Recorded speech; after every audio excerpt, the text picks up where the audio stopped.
Hello, welcome to another edition of Nucleus Investment Insights. We've got Dave back on. Hi, Dave. How you going?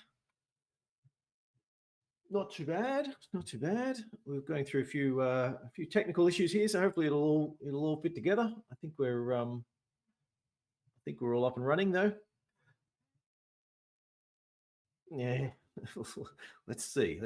So, key thing for today, we're talking about Chinese golden depression rolling on, and looking at the various issues around. So we had some a set of data out from China this week, sort of showing the stats, and Dave's written something up on his site. Thought it was well worth sort of running through some of these charts and just talking about the state of play and what we've got to expect for China going forward. So I guess with just a quick reminder, anything you hear today is not personal advice.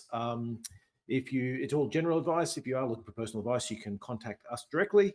You can see the links for that in the show notes. But with sort of no further ado, let's jump straight into it. Dave, China's golden depression, and so.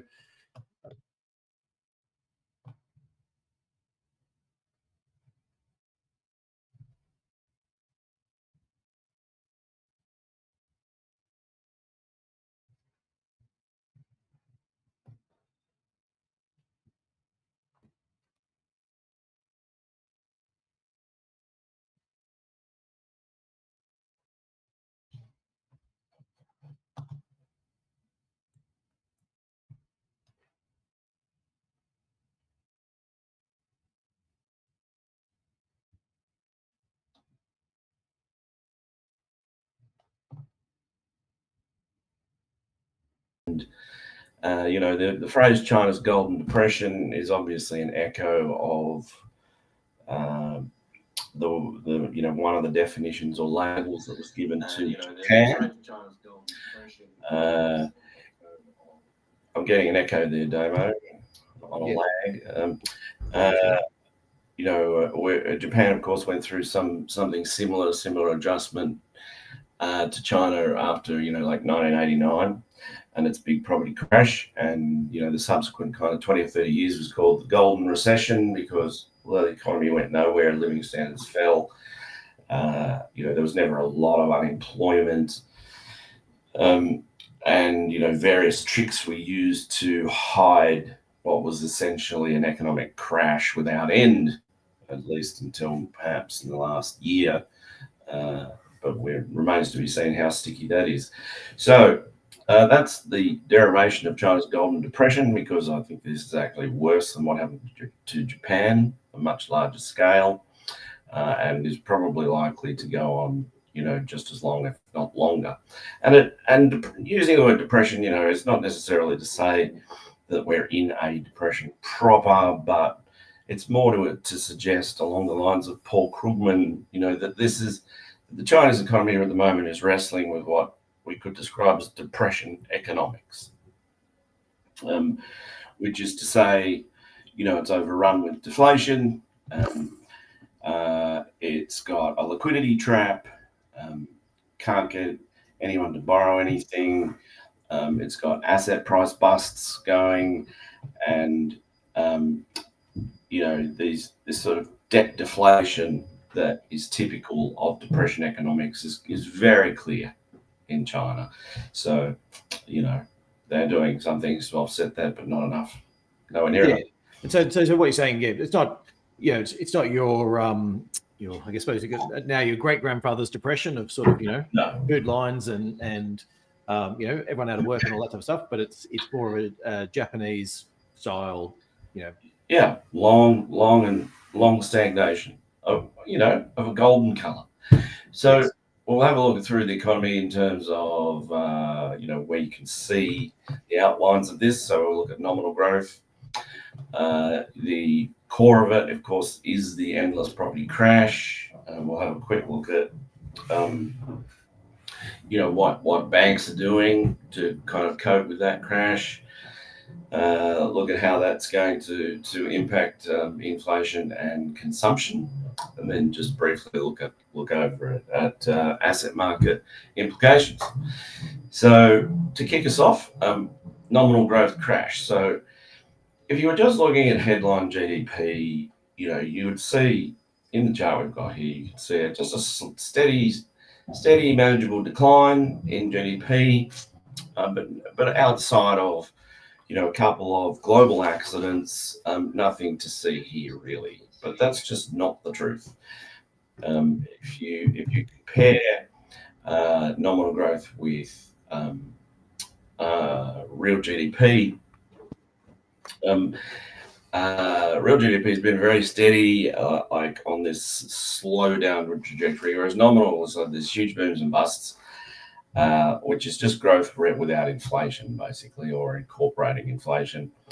And in recent times, it's been much weaker than it has been in recent periods, and indeed is probably almost certainly being inflated by official trickery. And actually, kind of just, there's sort of two big elements to that. Well, sorry, there's three big elements. One is, look, is there actually falsification going on and all that kind of stuff? And let's leave that to the side. The question about whether there is or not. But there's two big factors. One is that they don't account for write-downs the same way that other countries do. So if they build something and you build a bridge and it costs you whatever $1 billion to build a bridge and nobody uses it, it doesn't get written down, whereas in other countries that will happen. And so that sort of, there's sort of an upward bias from that. And then the second part is it's one of the few countries in the world where, GDP is part of local officials' active KPIs. And so, as we all know, when you start measuring something, people work out what do they need to do to make that measurement look good. So if you're going to measure your employees via some measure of sales, then they'll try and at the end of every quarter they might try and do stock take sales or whatever it is, basically run their inventory down and build things up in order to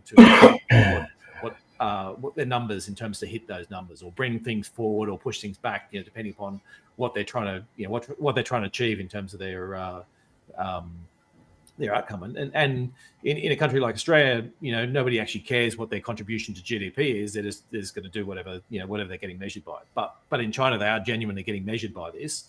And so, your local government officials will work out how to make the numbers look more attractive, so that his or her performance looks more attractive. Yeah. And so, you just get that as those different things within China. Of course. Lest you receive a phone call or a visit. Yes, so it doesn't need to be fraud. Although there is a possibility or potentially a probability that's it's control fraud, isn't it? Really, like it's part of the system. Yeah. So I mean, just because everybody's doing it doesn't mean it's true. Yeah. So anyway, so nominal growth, has gone from basically an average before COVID of about 10% over the previous 10 years to 4% now, or lower. And because they use this thing called the deflator, which is just basically a measure of inflation to reach real GDP. That means you're actually, because you've got deflation in China right in this last quarter, 1.3% annualized, you're lifting GDP rather than subtracting to get your real GDP number. So it's quite a handy thing to have if you're in the business of lying about growth, is to have a very weak deflator. I would argue that China is not using a weak enough one, which is why they're artificially inflating GDP. So low nominal growth, the nominal economy is the one we live in. It's the one we do day to day. So if things start to fall apart in the nominal economy, people do notice. Your purchasing power starts to fall, and your income and what have you, in real terms. In real terms would be including inflation rather. But like in terms of, for instance, your debts, right, which are, like if you have a big fat mortgage, you have a fixed amount of money you're going to have to pay off, which if you had high nominal growth is easier. You're actually deflating that debt, whereas the lower your nominal growth goes, the harder it becomes to pay off that debt. So that's a real problem for China because they have an awful lot of debt. So this is a very typical kind of debt deflation setup. So we'll move on quickly to have a look at the black hole at the center of this, which I'll just give you a quick update on the property market. Like it's basically not changed now for 3 years or more. Like sales are still down by roughly half from the peak, maybe a little more. Primary market starts by about 3/4. Primary market being the new build market in China. In the Chinese property market, it's the new builds that are considered the primary market, and the secondary market is your established properties, which were until now an afterthought, but now they're about to become a big problem, because some stimulus measures have managed to drive down the overhang of inventory of new property, but there's a corresponding rise in the secondary market, and that's just telling us that the tens of millions of scores of millions of yesteryear's China, sort of manic Chinese property investors with everybody in town having 3 or 4 apartments are running for the exit and selling their stock in the secondary market, and that's really not helpful to prices for anybody.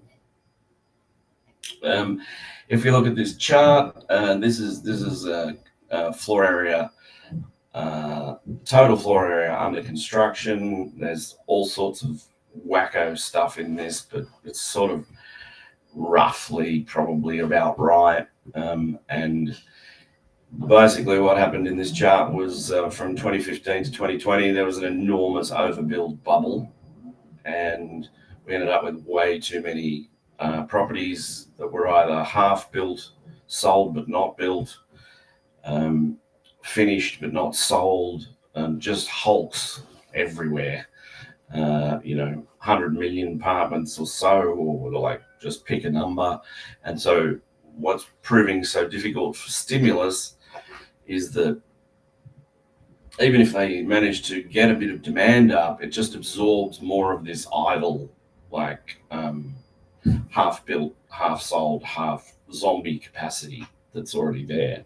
And so it doesn't lead to new starts, which is why starts have created 3/4. And there's another 5 years of this to go. We're not even halfway.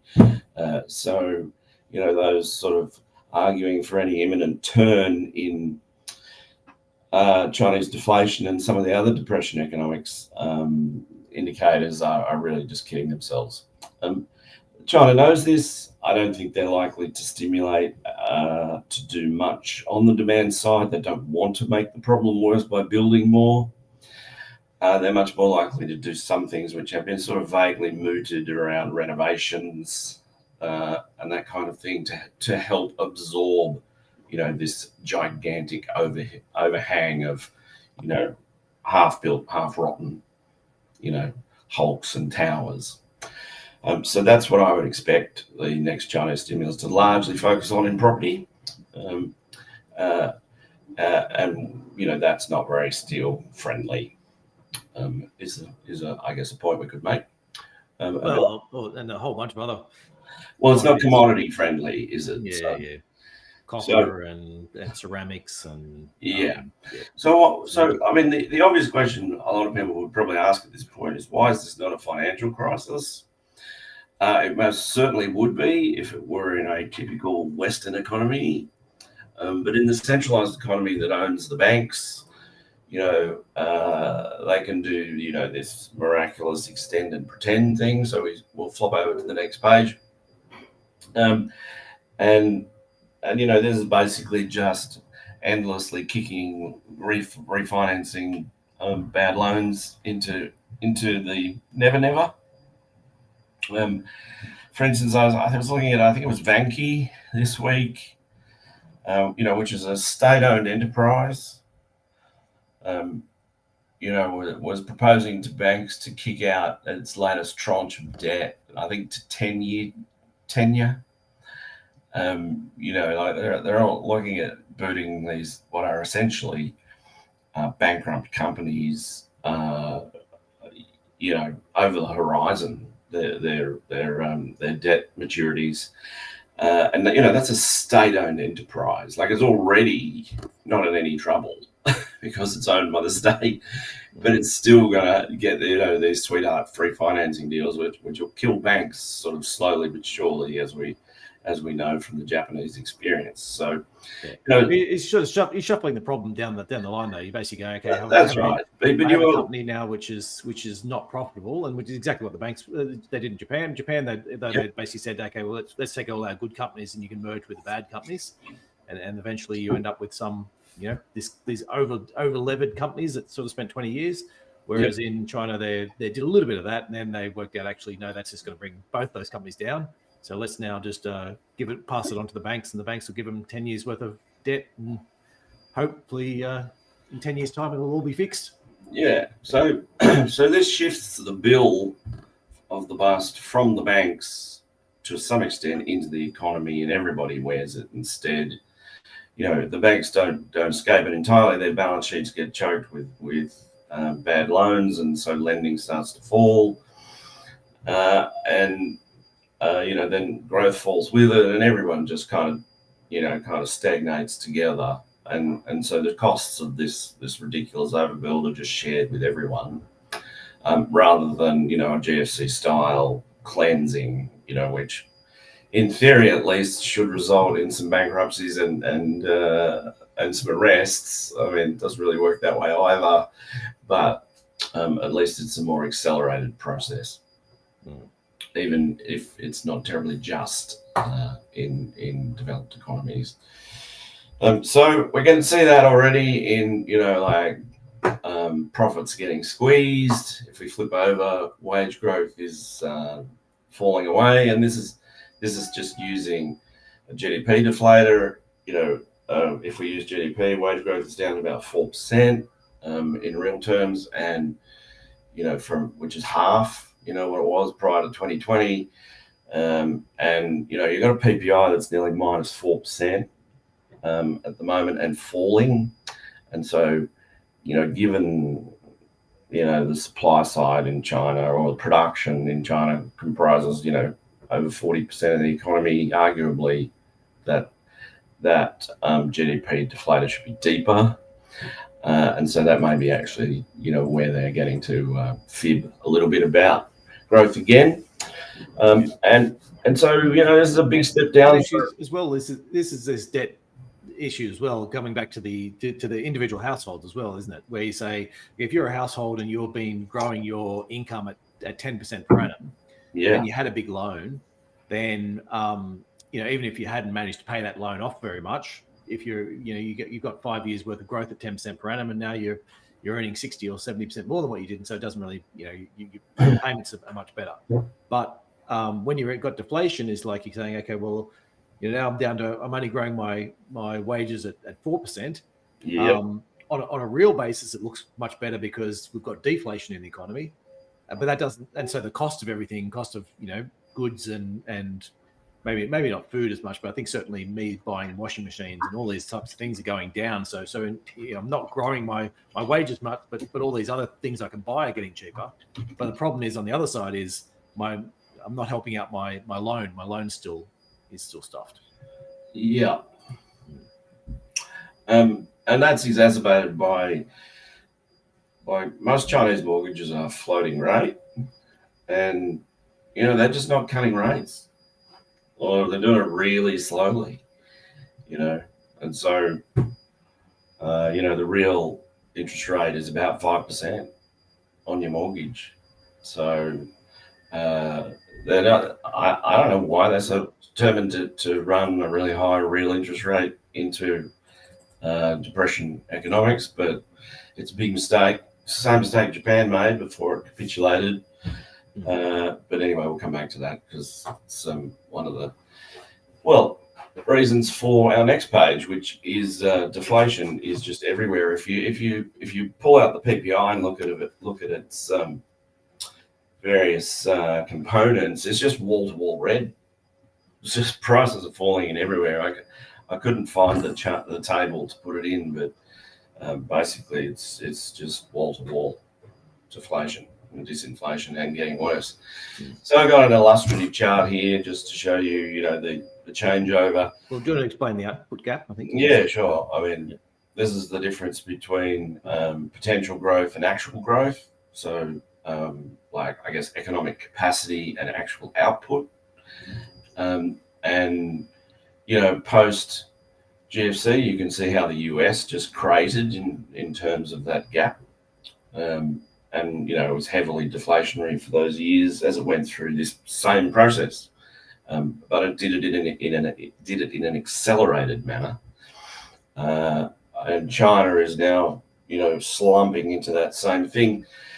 As you can see, you know, the output gap was more or less around non-existent up until the GFC. Then it, you know, kind of started to create a bit of an output gap as Western demand for its goods slowed. And it couldn't quite, you know, kind of fill the gap with whatever, you know, fiscal spending it was doing. And consumption was always, you know, a bit of an afterthought. And now you've slumped again, you know, to a consistent output gap at around -4, something like that. But I mean, that it's probably worse in reality again as well.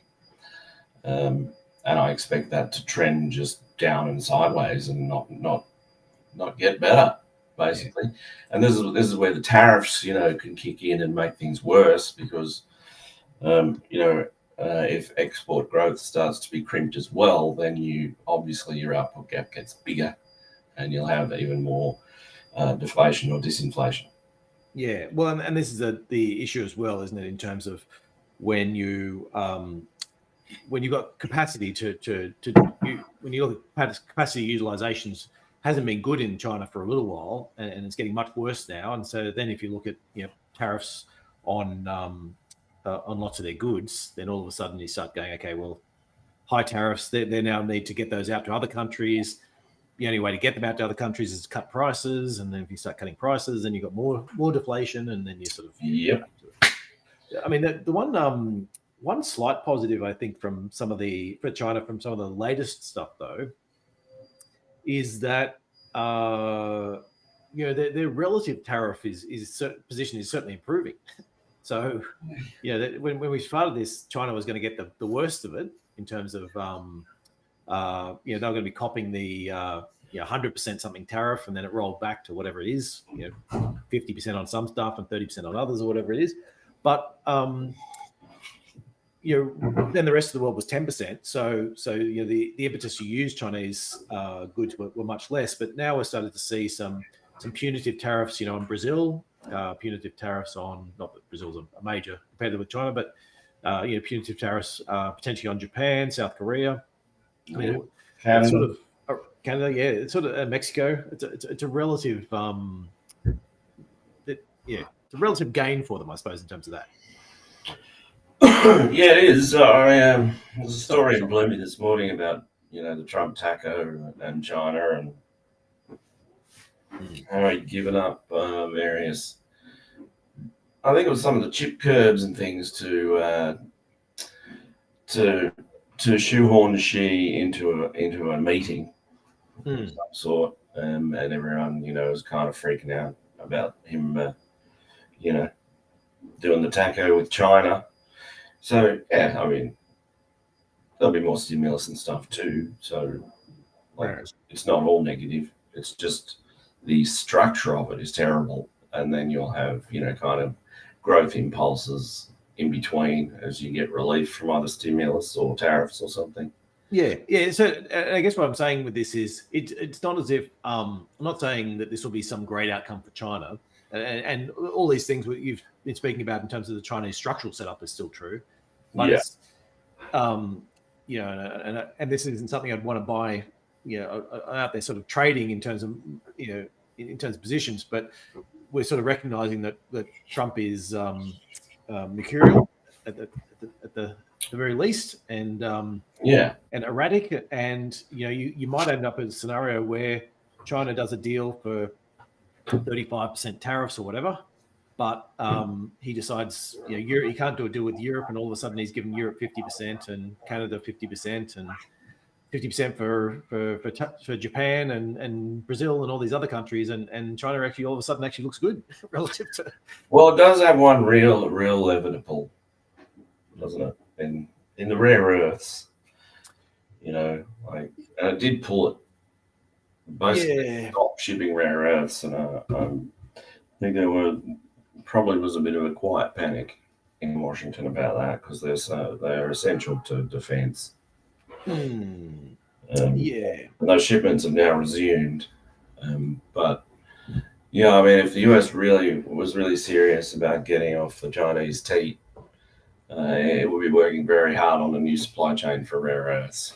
Yeah, and look, that's one where Japan, China did that to Japan. It must be a decade ago now, and Japan stockpiled a lot of them, and found other sources and all that type of stuff, and the things that the US probably should have done before they decided to start picking up on Japan with China. So. Yeah. Okay, so moving on. Every man and his dog is like consumption is booming, and it's the answer, and it is the answer, but it needs to come off. Like as you can see in this chart, you can already see there's a new trend in consumption growth, which is kind of falling away in the blue line, and consumption is not growing faster than GDP, and so any pivot to consumption-driven economy ain't happening. It hasn't been happening. just confirming what these lines are. Because it might be a little bit small on this, is that the blue line is the trillions of dollars of consumption, and then the green line is the consumption as a percentage of GDP. Yeah, and so that's actually been consumption as a percentage of GDP. Well, Jason, it's threatening to fall. Well, for a long time now, it's basically stable. Yeah, more or less. Yeah, although if anything, threatening to fall. So, I think the critical point to make here is that consumption has been driven by fiscal, not by income transfers. So it's all stimulus and none of it structural reform. And this, the fiscal stuff basically took the form of vouchers. There was a voucher for everything over the last year in China. You can get a new car, a new washing machine, go to the movies, go take the family out for dinner. You got a voucher for absolutely everything. A fair bit of that has come off now. Cars are still going okay, at least in terms of EVs, but a lot of the other stuff is starting to peter out. Can I just do a quick aside on this as well? Just because there is this whole voucher thing is sort of interesting in this idea of this central bank currencies. So effectively, China has been developing a central bank currency. Sort of they're similar to sort of cryptocurrency type things, but it's a blockchain type thing. But what's really interesting in terms of this is we saw that vouchers is that it actually is another policy tool that can actually get much more effective over the next 10 years, because you can start saying, here is a central bank currency that will expire in 6 months if you don't spend it. And so there's one thing to say, we need a cash splash because we want people to get out and keep all our businesses going. But you throw it at consumers in a time of big uncertainty, and they'll just save it. Whereas you go, here is a voucher for whatever it is, which is expiring, or this one's for accommodation in regional areas or whatever it is, tourism stuff. And so it's actually a very effective. I guess economics, it'll be. It's interesting to follow this in terms of an economic point of view, that going forward, the one extra tool that central banks can use, and it's going to mean the range of outcomes are going to change. Yeah, I'm not saying it's stupid, but it's just temporary. And yes, if you were serious about raising consumption, you'd be doing structural reform instead, which would be to sell off a whole bunch of your publicly owned enterprises and get the public in as shareholders and start getting their wealth going and stop channeling the national income into these bigger public safety nets so that people are more comfortable. All those things. We've all said said them a million times. But instead, they're doing these voucher drops and with the usual suspect of kind of bridges to nowhere, fiscal spending. And the flip side, the other one I was going to get to on the voucher drops is they there's a certain extent where you're like, if I get a voucher for whatever it is, buy a new car or a new washing machine, it's like, great, here's a chance for me to go out and buy the car or washing machine I wanted. But if these vouchers start popping up every year, it's like, well, I bought one last time, I don't need it this time, or whatever it is. Like there's a certain stage of these are helpful when there's a short term. It's like having a sale, 50% off sale. Buy before the end of the month, and people are like, okay, I want that 50% off, I'm taking it. But if 50% is on every month, people start, oh well, who cares? I'll look at the price as being 50% off now. Well, yeah, you're almost nudging towards the universal basic income thing, aren't you? Although you're doing it piecemeal. I don't know, that'll be a bad idea in China, but as a form of income transfer, the problem is that it's just none of this is permanent, as you say. So you're not changing psychology of people. No. So, and these are all the same mistakes that Japan made, but of course China has the benefit of Japanese experience, which it's comprehensively ignoring. Keeping real interest rates high and doing bridges to nowhere instead of this structural reform. And I actually think it's a political choice. I think the CCP gets rich off state-owned enterprises. That's where all the fat cats get to clean up, and they don't want rich households who are all like thinking, well, maybe I deserve to be free as well. So I actually think it's no more complex than that. It's just greed and fear in the CCP. So with that summary of the Golden Depression, what does it mean for investment implications? Actually, sorry, Dave, just before you jump into that, I'm just going to go to a quick message. We'll be back with the investment insights very shortly. Nucleus Wealth is an active and passive investment manager. If you like what you're hearing and want some help with your investing, we can do it for you via our active portfolios. Our tactical and core portfolios use the insights shared in this podcast to construct and manage your investment. We blend tactical portfolios to offer our combinations of international shares, Australian shares, government bonds, and cash. We vary the asset allocation with the goal of protecting your capital in times of market uncertainty. We also have active international and Australian share portfolios. These are chosen using our quality and value investment philosophy. You can find out more at nucleuswealth.com. Now back to the show. Right, so investment implications of all this. So, I guess what we're arguing is stagnation, not crisis. And the only, we do know that Chinese debt is very high, much higher than elsewhere, including the US, which everyone frets about. I was just trying to think of a scenario in which that might become a problem. And the only one I could think of was that if it was a problem in the US, that might trigger, kind of concerns about sovereign debt everywhere else. But I think in that event, we're all dead in the long run anyway. So there's just no end in sight to any of this. And so it's, therefore tariff pressures are only going to increase because it just, China wrestles with overcapacity. That's just, red rag to a tariff bull. That means, kind of a bifurcated inflation around the world. So if you are applying tariffs, you'll end up with stickier inflation than people who aren't, who just get, as Damien mentioned earlier, a flood of cheap Chinese goods, looking for other markets that they've been squeezed out of. This is the stuff of geopolitical volatility. 101, which we've already seen, and I think we'll continue to see. Tensions build in Cold War 2.0. So you got to look to that to some extent, triggering market accidents. Australian dollar just terminally weak. I think the next step in this over the next 2 years is real trouble for commodity prices.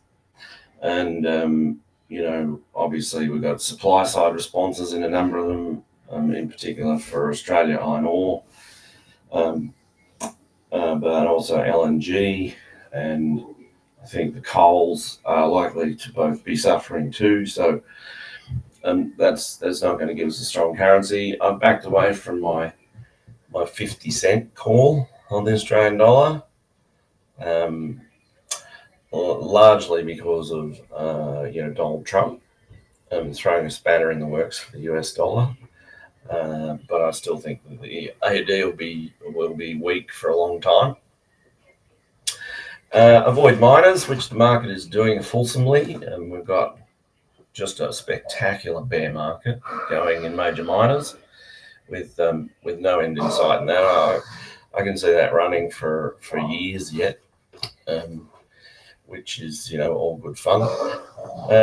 I think Aussie bonds are a pretty good bet, but you want to be positioned at the short end, not at the long.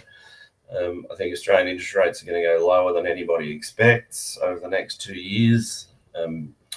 Like the RBA is already massively overcooked its tightening and is rather stupidly refusing to cut. And then on top of that, you've got, the Chinese golden depression rolling into commodities and bulks and whatever in the next few years. And so I think, we go deep into the twos on the cash rate, even could get to a 1 over the next 2 years. So if you're buying bonds, like we're in the 3 year, because you avoid at least some of the Trump volatility around either his tariffs or sacking the Federal Reserve or whatever. Yeah. So and let me just explain that a little bit in a bit more detail. Is that when you're buying bonds, if you're buying right at the short end, you're getting the Aussie at the 6-month period or something like that. You're getting whatever the cash rate is in Australia, effectively. When you go out to the 10-year, what starts happening is it's a lot of a relative bet that investors are making on Australia versus US versus Canada versus UK or whatever it is, whatever bonds they're doing. It's very much a relative bet. And so the further you go out, the more it starts turning into that relative bet between different countries. And so you can see periods where things might look worse in Australia. And so theoretically, your bonds should be heading down because interest rates will be lower over the longer term. But at the same time, you've got Trump, firing Jerome Powell or putting in more factors that people think will be highly inflationary. And so you've got bond yields around the world starting to go up. So because they're sort of all priced off the US dollar or off the US bond rate. Sorry, Dave, into that. That's quite right. And finally, I think that Canberra's only answer to everything from, a global crash to an invasion from Mars is always the same, and that is to boost immigration ever higher. And while you do that and slash interest rates, well, I think Aussie real estate recommends itself. And less restrictions on who can borrow. Let people borrow more. Give first-time buyers more. That's right. And like Albo's running Chinese immigration at record levels, so foreign buyers, lots of Smurfs. He wants to boost tourism, which will do more for that again. And so another leg in the bubble or another bubble in the bubble. I don't want to mix my metaphors. And thanks, Albo. Yeah. Like war on youth forever. So that's it. China's golden depression is Australia's golden real estate. Excellent. So there's been a lot of comments, but not that many questions, I don't think, sort of sitting in within that. I think we're probably one of the questions, I guess, is interesting that from Max. Why have China's issues not already infected Australia? Largely because of Ukraine war. Our commodity prices got so high, like they've been falling now for like nearly 2 years, but they were so high that those falls still have prices high. Yeah, like particularly coal, wasn't it? Where all the energy prices boomed because of. Well, that was just. I mean, even iron ore was like $250, but yeah, like coking coal was at like 700 or. Yeah, these are stupid prices, and so was thermal. Like these are 600-700% higher than they should be, and now they're getting back to sort of somewhat sane levels. But I just think as you go further and further into the Chinese adjustment, demand's going to wither further, and they are doing things, like pretty powerful things in decarbonisation. So that it's not good for the coals. And iron was a supply issue, but so largely, I think honestly, Ukraine war saved Australia's bacon from the China crash, and I could go into the specifics of steel, where China pretty much gave up on green steel was one factor, probably the main factor in terms of protecting iron ore. And other things, but honestly, it's just our commodity price was so impossibly high that they're just taking a long time to fall. But I think next year we get to new lows. So. And related to that from Danny, I'm going to paraphrase what he's sort of got a few questions in there, but I think what he's really getting to here is, I'm guessing he's from WA, so should he be concerned about, given iron ore, should be concerned about WA jobs in the housing market. So I guess if I flip this around and said, okay, which of the states in Australia are the most susceptible to downturn in China? I'm assuming WA and sort of to a lesser extent Queensland are at the top of those. Yeah, WA. I mean, the Perth housing market's been ripping, but it does tend to come off when iron ore crashes. Yeah. So I would be surprised if Perth didn't get hit reasonably hard, especially with LNG getting hit as well. Queensland. We did see that in. Queensland's a bit insulated with its Olympics and renewables and stuff, but yeah, certainly the budget in Queensland will get hit by coal and a little bit from LNG, but mostly coal. But the other one was we saw during sort of 2015, 16, 17-ish, we saw house prices going up in say Sydney, Melbourne because of interest rates, and Perth prices coming off that whole time. We did, and I mean there is one thing that will protect WA a bit more than it has in the past, and that is its sweetheart GST deal, courtesy of Morrison government, which means it's been able to stack away the cash over the last few years when commodity prices were high. It was getting big fat GST checks it didn't need, and so there's a little bit of firepower there to see it through the worst of the cycle. But I can see no reason why we don't sort of rerun 2015 in iron ore, where you get over sometime over the next 2 years, you get just a steady eating away of the price until there's a demand hiccup or something, that comes out and the whole thing the ass falls out of it and we get down to $40 again. And maybe just briefly, I'm talking about an overcorrection, but that the oversupply in iron ore that's coming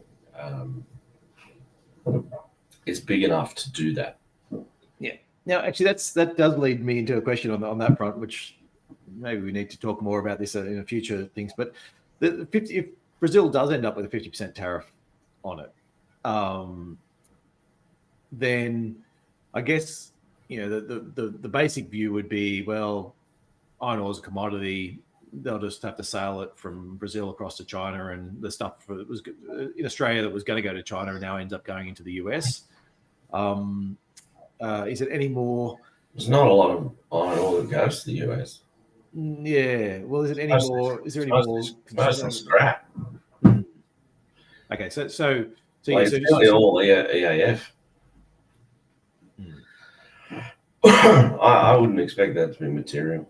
Yeah, because I know we've certainly seen. I mean, something the other on thing this is week like- about the copper market with that whole 50% tariff coming in on top copper and people stockpiling and this sort of short-term push up in the copper price, while basically all the traders bought any copper they could find anywhere to get it to the US with the view that they're just going to store it and then wait a few months. And when the 50% tariff comes on, now you've just got a 50% uplift in your in the value of this. But it's led to a bit of a price jump elsewhere in the world as well because they're buying it to just increase inventories. And so I guess what I'm proposing is there might be something similar for the US in terms of if there is going to be tariffs. How much iron ore does the US import from Brazil? 420 million dollars worth, supplied 5 metric tons. Right. I mean, that's immaterial. Yeah. Okay. So the Brazilian stuff mostly goes to Europe, then, does it? Is that where? Vale? Well, most of it goes to China.